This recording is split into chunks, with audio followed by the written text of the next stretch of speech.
Pessoal, tudo bem com vocês? Aqui é César Augusto, espiritualista, e hoje nós vamos falar um pouquinho sobre as nossas sombras, sobre espíritos obsessores e também sobre auto-obsessão. Você tem dúvidas em relação a isso? Então vamos conversar um pouquinho a respeito dessas questões que nem sempre são tratadas da maneira que deveriam ser tratadas, né?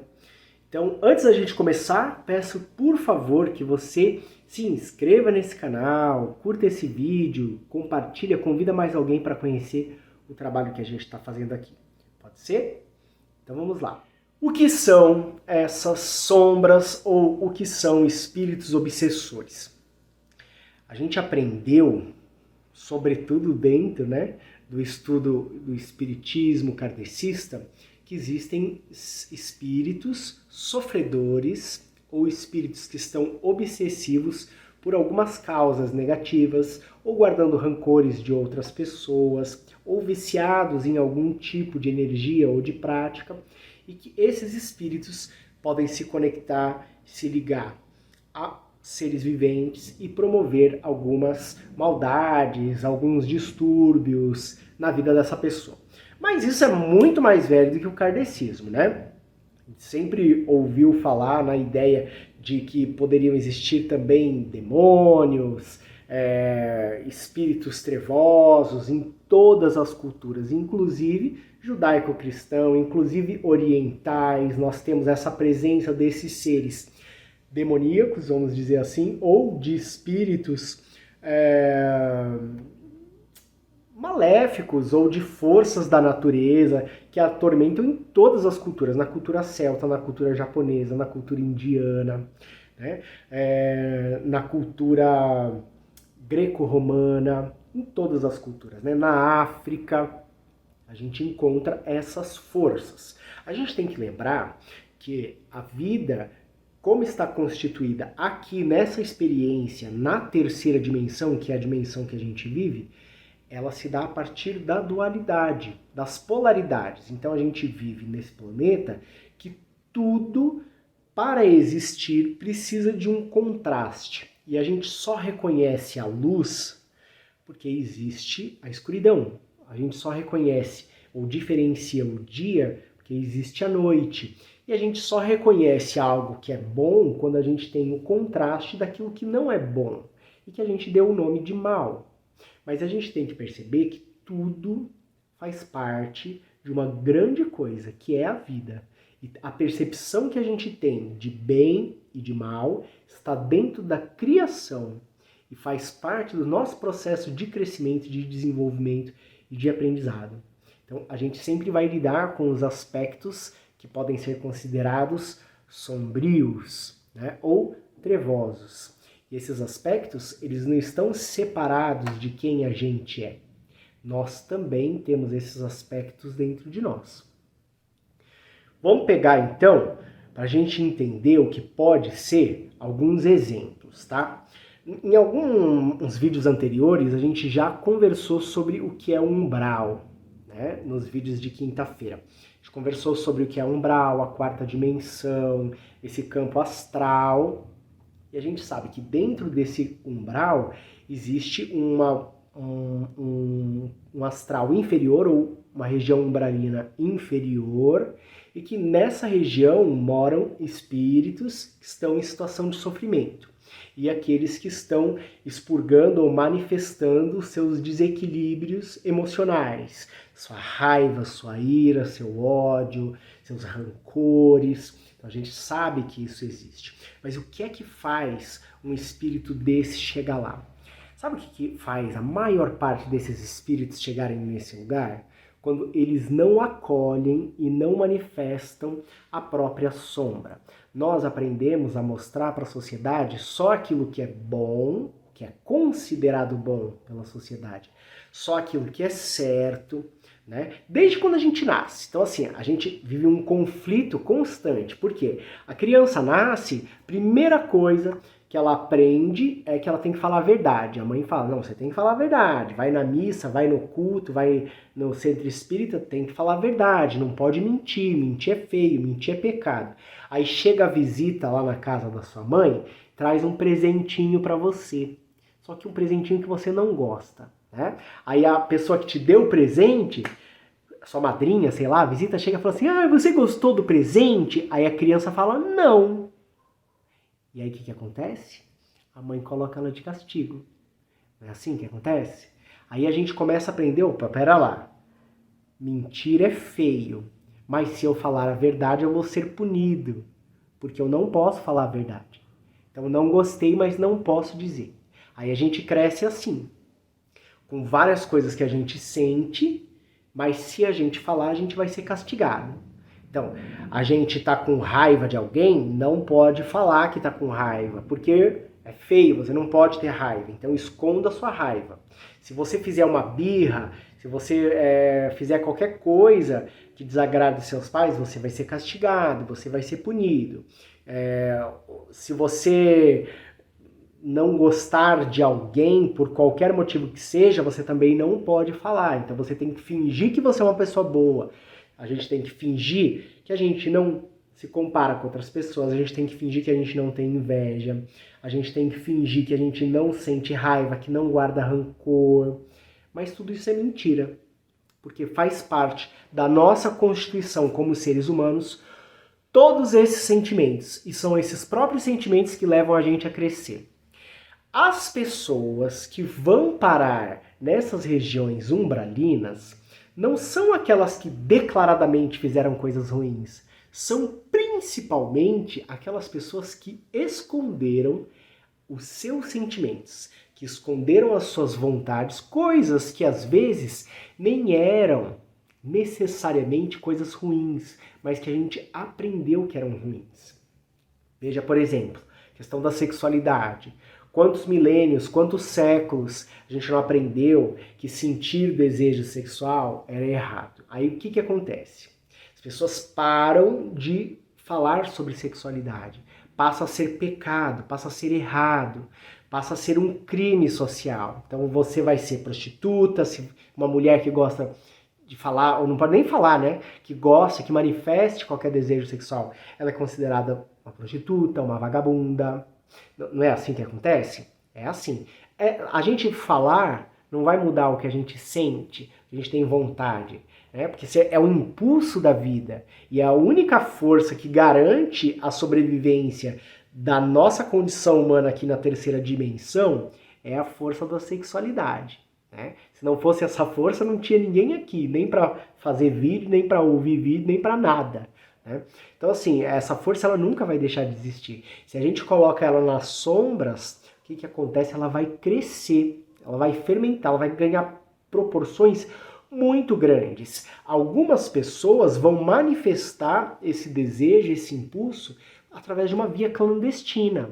Né? Fazer algo errado, fazer algo escondido, ou esse desejo ele vai ganhar proporção tão grande que a hora que ele se manifestar vai ser de uma maneira tão obscura, tão negativa, tão distorcida, que não tem mais como corrigir. Né? Aí a pessoa ela vai, pelo próprio sentimento de culpa que ela carrega, ser atraída por uma região umbralina que a gente pode considerar como inferior. Então, os espíritos que estão vivendo nessas regiões são aqueles que não assimilaram, não trouxeram, não aceitaram, não acolheram os seus aspectos sombrios e que colocaram nessa região de sombra, de esconder. A gente não pode esconder nada do nosso espírito. Até que a gente viva e sinta e coloque tudo para fora e integre, resolva e dê conta do que a gente está sentindo. No umbral não tem só pessoas que estão lá expurgando as suas necessidades sexuais. Obviamente que não. Tem seres lá que manifestam muita raiva, muito ódio. Quem são essas pessoas? Aquelas que não manifestaram durante a vida. Aquelas pessoas que guardaram seus sentimentos. Aquelas que quiseram se fazer de santa durante a vida inteira. Quando morrem, não vai integrar uma vida espiritual num plano legal, numa colônia, enquanto não olhar e assumir que aquilo que ela estava carregando dentro dela era ódio, era raiva. Então, esses são os seres, as consciências, as almas que estão habitando esse lugar. Né? E uma coisa muito comum que tem a ver com esse processo de sombras que a gente cria e que depois faz com que nós mesmos nos tornemos espíritos sofredores em situação umbralina, é que quando a gente não consegue aceitar e assumir que a gente tem esses impulsos dentro da gente, quando algo acontece, uma sensação muito forte, um sentimento de raiva muito forte, de indignação se manifesta, a gente faz o quê? Responsabiliza outra pessoa. Então, os seres obsessores, eles têm esse próprio nome, obsessão, porque eles estão obcecados em culpar, em responsabilizar alguém pelo sofrimento deles. Então, eles vivem jogando a culpa deles em cima de outras pessoas, eles sempre se fazem de vítima, eles sempre estão em busca de cometer uma vingança de algo muito ruim que fizeram com eles. Essas são as características desses seres que são considerados aí espíritos obsessores, que são as mesmas coisas que a gente vê e faz aqui do lado de fora. A gente se coloca sempre como vítima, como pessoa maravilhosa, e quando acontece algo, é porque alguma pessoa fez algo horrível com a gente. Ou quando a gente faz algo, é porque aquela pessoa merecia, só estava exercendo a justiça, porque olha tudo que essa pessoa faz, não é assim que a gente faz? E é assim que acontece do lado de lá. Então, todos nós que não olhamos para nossa raiva, não aceitamos e acolhemos com naturalidade e vamos tratar assumindo que nós temos raiva, ou assumindo que nós temos inveja, ou assumindo que a gente tem impulsos, vontades, desejos sexuais, ou coisas de outra natureza, como ganância, né? Necessidade de controlar e de manipular as outras pessoas, e a gente faz isso de maneira amorosa, né? A gente manipula com uma agressividade pacífica. Nós somos potenciais espíritos obsessores, né? E já fomos e continuamos sendo muitas vezes e muitas vidas, até que a gente traga para a luz da nossa consciência quais são as nossas vulnerabilidades, quais são as nossas dificuldades, quais são as coisas que a gente não gostaria de mostrar. Então, esse é o verdadeiro nutrir da condição de espírito obsessor. Você quer se tornar um espírito obsessor? Finja que você é o máximo, finja que você é uma pessoa boa, se negue a olhar para os seus próprios sentimentos, para suas próprias emoções, que com certeza você vai ganhar uma passagem para o umbral inferior. Mas algo muito importante da gente falar, além dessa questão de espíritos obsessores, é da auto-obsessão. Todos nós somos os nossos obsediadores. Por quê? Até para que exista uma força externa que tenha um interesse ou que tenha algum interesse em me obsidiar, precisa haver em mim uma energia semelhante que faça com que eu me conecte com essas forças. Todas as pessoas que são obsidiadas, elas são obsidiadas nas suas feridas, nas suas mágoas, nas coisas que elas se sentem culpadas, nas coisas que elas têm vergonha. Então é por aí que esses espíritos obsessores se conectam a elas, é por aí que esses seres vêm para infernizar, para atacar, para perturbar, né? E como que esses espíritos eles se manifestam? Na maioria das vezes, inconscientemente. A gente nem sabe que está sendo obsidiado, a gente nem percebe. Quando a gente vê, a gente já fez alguma coisa ruim, né? Porque eles se conectam com o nosso campo mental, com o nosso campo emocional. E eles simplesmente vão dando estímulos emocionais ou mentais que a gente não consegue nem diferenciar que é nosso ou não.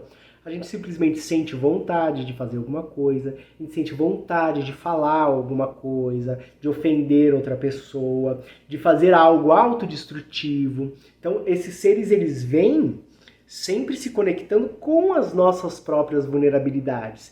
E eles se manifestam em nós como desejos e vontades nossas que a gente não consegue controlar. Eles também podem se manifestar através dos nossos sonhos, sobretudo quando a gente tem questões de raiva ou questões de sexualidade reprimida. Por quê? Quando a gente começa a sonhar que a gente está, pode perceber, ter sonhos agressivos, que a gente está agredindo outras pessoas, que a gente está matando outras pessoas, e durante o dia a gente não olha para as nossas questões, a gente vai abrindo essas portinhas. Quando você está dirigindo no carro, por exemplo, e alguém passa na sua frente cruza você sem dar seta, né? Ultrapassa você, vem aquele ódio, aquela raiva. Aquilo ali, ó, é só uma portinha pra gente começar a ser obsidiado. E aí uma coisa atrás da outra vai acontecendo, quando vê a gente já tá naquela baita energia. Mas não começou ali no trânsito, começou lá atrás, da nossa raiva não ter sido manifestada, não ter sido olhada, né? As pessoas se fazem de santa, sempre, eu sou uma boa pessoa, eu sou uma pessoa namastê, eu sou espírita, eu sou católica, eu sou isso, eu sou aquilo, eu sou budista, não posso ficar com raiva das pessoas. Aí quando pega no volante, a raiva vem, pá! E toda vez que a gente não trata as nossas emoções, elas vão servir de porta para essas energias que vão conduzir a gente até uma situação de autopunição. Porque você pode não querer lidar ou demonstrar sua raiva, mas você sabe lá dentro da sua consciência que você tem raiva. E essa incoerência entre o que você gostaria de parecer e o que você realmente faz com que você próprio se permita colocar em situações de autodestruição, de autopunição. E aí quando vê a pessoa bater um carro, fala, nossa, bateu o carro porque ela é desatenta? Nossa, porque o trânsito é muito louco? Não, não é. Por quê? Porque você não lida com a sua raiva. E aí você pega no volante e você vira um monstro. E aí a sua própria consciência te julga internamente, porque não tem ninguém do lado de fora fazendo isso. E para você se punir, às vezes você causa um acidente, para você se machucar, para você perder um bem que você conquistou. Por quê? Por que a gente faz isso? Porque a gente acha que não merece. Por que a gente não merece? Porque a gente é incoerente com o que a gente vive, com o que a gente fala. Então, sempre que a gente é incoerente, esse centro interno de justiça abre porta para essas obsessões que acabam levando a gente para situações de autodestruição e de autopunição.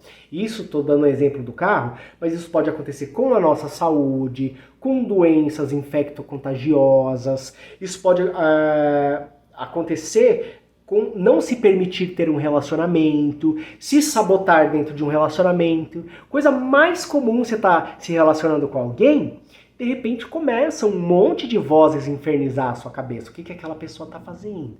Será que ela gosta de você mesmo? Por que será que isso acontece? Vocês já se perguntaram? Isso pode ser obsessão externa, mas ela sempre começa como uma auto-obsessão. E a auto-obsessão, ela sempre começa de coisas que a gente não enxerga, de coisas que a gente traz da nossa família, de situações que podem ter sido de rejeição, que podem ter sido de dinâmicas familiares que a gente viu e que a gente aprendeu determinadas coisas da nossa vida. E quando a gente tem a oportunidade de viver algo diferente, a gente não se permite. Então, muitas vezes também a gente acha que tem um espírito obsessor fazendo alguma coisa, mas na maioria das vezes a gente nem precisa, quem está fazendo somos nós mesmos. A força da gente achar que a gente é errado, da gente achar que a gente é culpado por alguma coisa, ela já é suficiente para fazer todos os processos de autossabotagem na nossa vida. Né? Por exemplo, ciúme.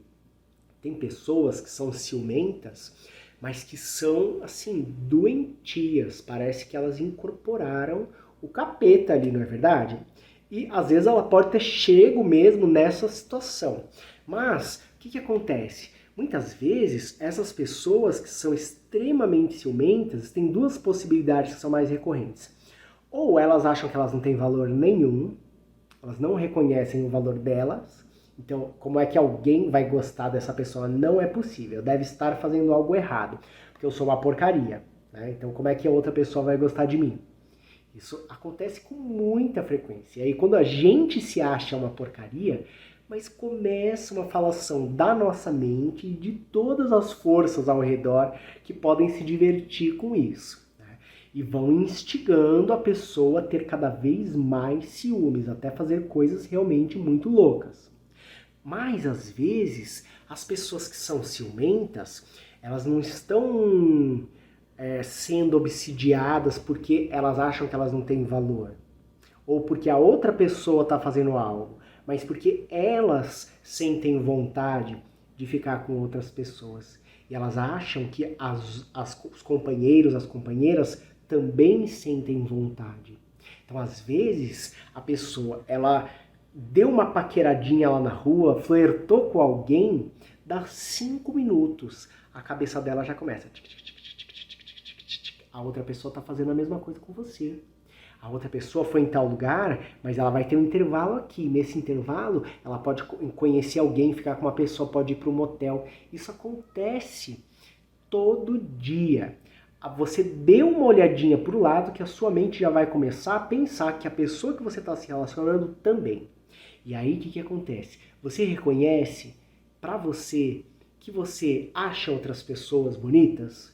Que existem outras pessoas interessantes? Mesmo que você não vá ficar, que você não vai ter nada com essa pessoa.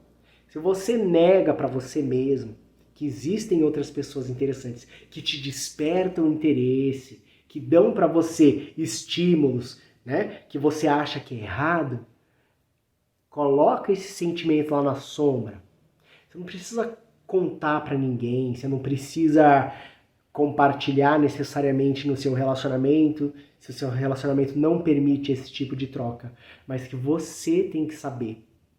Porque a gente negar que a gente tem essas vontades, por mais simples que sejam, é exatamente a hora que a gente abre a porta para a perturbação. E aí começa. E quanto mais a gente nega para a gente mesmo, mais essa vontade vai crescer. Até a hora que você não vai aguentar e você vai fazer exatamente tudo o que você fingiu que não estava acontecendo. Vai vir com uma força incontrolável que toma você. Então, até os processos da sombra, até os espíritos obsessores, até o mal, até essas forças que a gente chama de demoníacas, elas têm um propósito dentro da criação, que é corrigir aquilo que está desvirtuado, corrigir aquilo que foi colocado como errado, né? Então, o mal serve o bem, de alguma maneira. Parece muito louco isso. Mas por que o universo, Deus, a fonte criadora, permite que seres, energias, pensamentos, seres trevosos, não importa o nome que a gente queira dar, instigue a gente a fazer algo? Por quê? Porque a única maneira da gente realmente crescer espiritualmente é a gente reconhecer quais são as nossas fraquezas, quais são as nossas vulnerabilidades. E assim a gente pode crescer. Se a gente reconhece, integra e começa a trabalhar elas passam a ter uma função dentro da nossa vida, que não é levar a gente para dentro do buraco.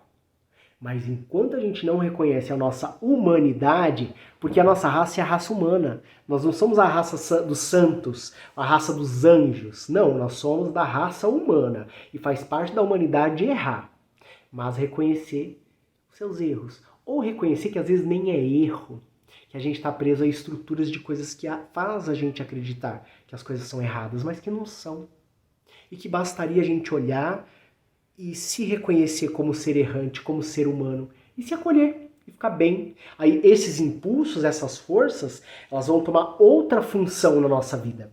Elas vão assumir outros campos da nossa vida que são muito importantes e que muitas vezes não tem força para a gente se realizar, para a gente ser feliz, para a gente se sentir satisfeito, para a gente ter aquele poder de colocar a nossa energia no nosso trabalho, nos nossos projetos de vida. Por quê? Porque a gente está gastando energia com um monte de coisa que a gente quer esconder ali nas nossas sombras, negando para nós mesmos que nós somos humanos. Entende? Então a gente tem que tomar muito cuidado com isso. Muito cuidado. Existem muitas obsessões noturnas, né, que tem a ver com questões sexuais. Você já teve uma experiência dessa? Muito comum. Dificilmente alguém diz que tem, né? Às vezes para um terapeuta, às vezes para um dirigente espiritual, a pessoa conversa, diz, olha, tá acontecendo isso, estou sendo obsidiado. Mas a regra é a mesma. Se a gente está tendo esses processos de obsessão sexual, é porque certamente a gente está colocando a nossa sexualidade aí nessa região das sombras. E o que é colocar a sexualidade na região das sombras? Não é estar fazendo coisas erradas. Coisas erradas, Elas são consequência da gente colocar as nossas necessidades sexuais nas sombras, tá? A gente tem que ver, na verdade, o que mantém a nossa ideia de que a nossa sexualidade ela não é algo sagrado. E isso abre porta, sim, para espíritos obsessores, não só espíritos obsessores humanos, como formas elementais de seres que não entraram no nível reencarnatório para sua evolução, que a gente conhece, por exemplo, como súcubos, como íncubos. Vocês já ouviram falar? Que são súcubos, seriam seres de uma polaridade feminina que se conectam sexualmente com homens para drenar as energias, né? Para estimular o interesse de uma sexualidade não legal, vamos dizer assim, né? Não errada, mas autodestrutiva, obsessiva, compulsiva, que são os seres que se conectam quando a gente está dormindo. Os súcubos, essas que se apresentam com formas femininas, e os íncubos são seres que se apresentam com a forma masculina e têm relações sexuais, têm trocas energéticas, tem vampirização dessa energia sexual durante o sono, com o mesmo intuito. Então, assim, às vezes a gente tem, né, quem tem um pouco mais de sensibilidade, consegue rememorar os sonhos, consegue lembrar de experiências, de algum ato que teve com um ser desconhecido, que pode ter uma forma humana ou não. Como às vezes a gente pode ter a percepção, até por uma intervenção espiritual, de realmente perceber que tem algo errado acontecendo. De só ter sonhos com conteúdo erótico, com grupos de pessoas, em locais em que pessoas fazem, praticam um sexo totalmente compulsivo e desvirtuado, não é verdade? Isso é muito comum. Eu não sei se você já conversou com alguém, se alguém já contou que teve, ou se você já teve e você não teve coragem de contar para ninguém, mas é a coisa mais comum de acontecer. Eu atendo pessoas, tanto como terapeuta, mas como também como espiritualista, eu converso muito com as pessoas e é muito comum esse tipo de coisa acontecer. E continua acontecendo. E isso não mostra que os espíritos estão muito loucos para fazer aí orgias com todo mundo. Não, isso mostra o quanto a nossa sexualidade ainda está sendo colocada nas sombras, o quanto a gente ainda não está olhando para as coisas que são realmente importantes e necessárias na nossa vida. Tem uma parte do livro do Ramayana, que é um livro indiano, que conta a história da encarnação de Vishnu, do deus Vishnu, como Rama. E Rama, ele teve que resgatar a sua amada Sita, né, que era sua consorte, e Sita foi capturada por um demônio chamado Ravana. Ravana, então, ele leva Sita e Rama tem que passar por várias provas para resgatar o amor da sua companheira. Inclusive, matar o demônio Ravana. Quando Ravana morre, um mensageiro dele entrega uma carta para o avatar Rama, e era uma carta do próprio demônio que só deveria ser entregue depois do momento da sua morte. Ou seja, ele já sabia que ele ia morrer. E nessa carta estava escrito o seguinte: Rama, eu sei que você é a encarnação do divino. E eu gostaria que você soubesse que tudo que eu fiz foi para que você lembrasse quem você é. Foi para que você recordasse que você é um ser divino. E eu amo muito você. E eu sei que eu vou morrer nas suas mãos, mas eu entrego a minha vida para que o ser, a encarnação do Deus Todo-Poderoso, possa se recordar da sua origem divina nessa experiência enquanto um ser humano. Então, isso é muito bonito, porque os Vedas, eles mostram que mesmo os aspectos negativos ou as forças demoníacas, elas estão a serviço do bem. Elas estão aqui para a gente lembrar quem a gente é. Todo o sofrimento, todo o impulso, todas as perturbações que a gente passa, elas estão aqui para a gente lembrar quem a gente é, para a gente soltar as crenças limitantes da nossa vida. Para a gente soltar, sair das caixinhas que fazem a gente se sentir culpado, pecador. A gente precisa olhar e reconhecer quanto tempo nós, nossos familiares, a humanidade vem carregando estruturas limitantes que têm a ver com mentiras, que têm a ver com processos de culpa e que levam a gente para processos de autodestruição. Quando a gente lida com esses aspectos, reconhece quais são essas forças que estão regendo a nossa vida, porque se a gente nega os nossos instintos, se a gente nega as nossas sensações, as nossas vontades, os nossos desejos, não estou falando que a gente tem que sair fazendo coisas inconsequentes, mas se a gente nega reconhecer, são essas mesmas forças que vão dirigir a nossa vida, até serem reconhecidas, até a gente ficar em paz com o que a gente é, até a gente sacralizar e espiritualizar até os nossos sentimentos que não são os mais belos. Porque é para isso que a gente veio aqui. Se a gente tivesse que ser só coisas lindas, coisas boas, a gente não nasceria nesse planeta de terceira dimensão, que a percepção da realidade é dual, se dá por polaridade e por contraste. Então a gente está aqui para se reconhecer como um todo e para ver o que a gente pode aprender com cada um desses aspectos. Né? E quando a gente percebe ou sabe ou tem a orientação que está sendo obsidiado, que é muito comum, né? A gente vai num terreiro ou vai num centro espírita e fala, você está com o espírito obsessor. Beleza. Por onde que esse espírito obsessor se conectou comigo? É isso que a gente tem que perguntar. Qual é a porta que eu abri dentro de mim, com os meus pensamentos, com as minhas crenças, com os meus sentimentos, com as minhas emoções, que me mantém conectados com espíritos obsessores? Talvez seja essa a bênção da espiritualidade, de que a gente pode reconhecer os nossos espíritos obsessores. A bênção da gente poder ver por onde é que eu estou me conectando com formas obsessivas. Para que a gente possa se trabalhar, para que a gente possa se curar, se perdoar, não é verdade? Se acolher e canalizar essas energias que às vezes não são realmente legais, mas para outras coisas, ok? Então vamos refletir com carinho. A gente está entrando agora nesse período que é o período da Quaresma, que é entre o Carnaval e a Páscoa.